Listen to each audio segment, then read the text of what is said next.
de la KfW et de l'Union européenne, chers participants, en vos rangs, grades et qualités, je vous dis bonjour. Je ne vais pas faire très long. Je voulais simplement vous dire qu'on va passer une très belle matinée parce que ce sera une matinée de solutions face aux contraintes fortes à la mobilité dans la région de Dakar.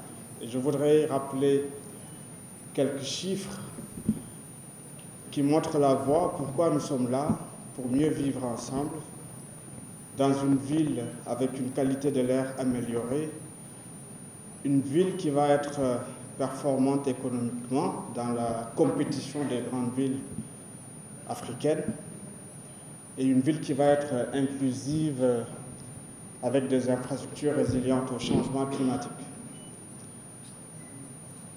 Ce que nous faisons aujourd'hui va être très important et déterminant de l'avenir parce que, annuellement, la région de Dakar perd 900 milliards de francs CFA du fait des externalités négatives liées au transport routier.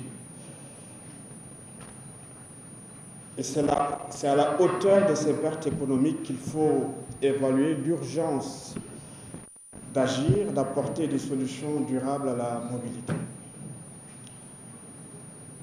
Un autre chiffre à retenir, c'est que cette ville faisait 400 000 habitants en 1970. Nous sommes 4 millions aujourd'hui.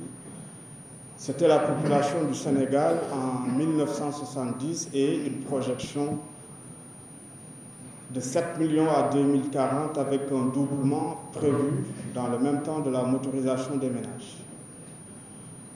Si je m'arrête sur cette motorisation,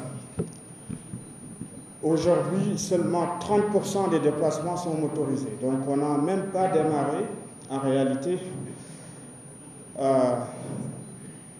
ne voudrais pas annoncer cette mauvaise nouvelle, mais on n'a même pas démarré à évaluer les grosses difficultés que nous aurons avec les déplacements automobiles. Parce que les niveaux de motorisation sont encore faibles. Nous sommes à 30 véhicules particuliers en moyenne pour 1000 personnes, quand les pays développés font 500 véhicules pour 1000 et en Amérique du Nord, 600 véhicules pour 1000.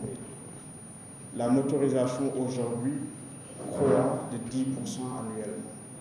Donc c'est ça qu'il faut préparer.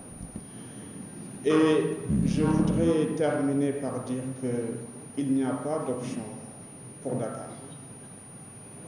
La seule option, c'est d'opérer un changement de paradigme en privilégiant la mobilité collective et active.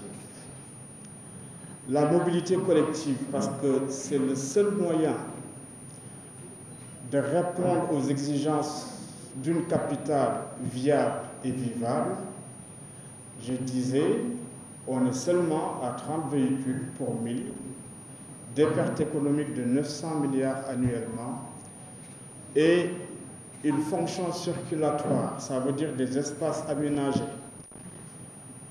du réseau routier qui ne couvrent que 15% de nos superficies, au lieu de 30 à 40%.